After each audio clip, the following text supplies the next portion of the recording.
सध्या आपली एक ऑडिओ क्लिप व्हायरल होत आहे प्रसार माध्यमावरती की आपण ज्यामध्ये प्राध्यापक लक्ष्मण हाके सरांना बोललेले आहे। ती ऑडिओ क्लिप आपलीच आहे का आणि त्याबद्दल आपलं मत काय? ती ऑडिओ क्लिप माझीच आहे आणि मी लक्ष्मण हाके यांना बोललेलीच ती ऑडिओ क्लिप आहे। मागच्या विधानसभा निवडणुकीमध्ये भोकर विधानसभा मतदारसंघातून माझ्या प्रहार पक्षाच्या वतीने आम्ही एक उमेदवार दिला होता।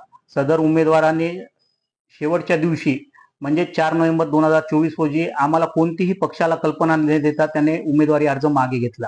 सदर उमेदवाराला मी कॉल केला असता त्यांनी मला स्पष्टपणे सांगितले की लक्ष्मण हाके यांच्या प्रेशरमुळे मी माघार घेत आहे। मी त्यानंतर लक्ष्मण हाके यांना सुद्धा याबद्दल खुलासा मागण्यासाठी कॉल केला असता त्यांनी मला स्पष्ट सांगितले की या उमेदवाराचा माझा काही संबंध नाही आणि मी महाराष्ट्रभर उमेदवार उभं करत आहे, तर मी या उमेदवाराला उमेदवारी मागे घेण्यास कशाला सांगू।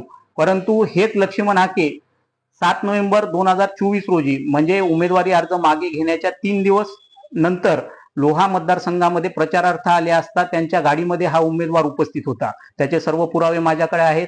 तसेच या उमेदवाराच्या घरी लक्ष्मण हाके यांनी त्या दिवशी जेवण सुद्धा केलं।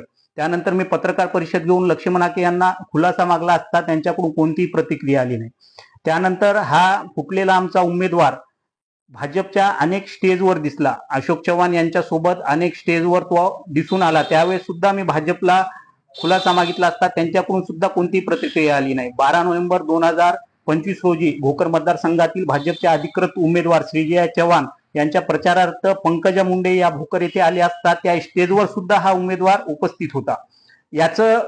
यातून आपल्याला असं दिसून येते की हा उमेदवार भाजपने आर्थिक तडजोड करून या उमेदवाराला फोडलेला आहे आणि यामध्ये लक्ष्मण हाके सुद्धा इन्व्हॉल्व आहेत, कारण त्यांनी आजपर्यंत कोणतीही प्रतिक्रिया दिली नाही। तसेच हा लक्ष्मण हाके सोबत हा उमेदवार आज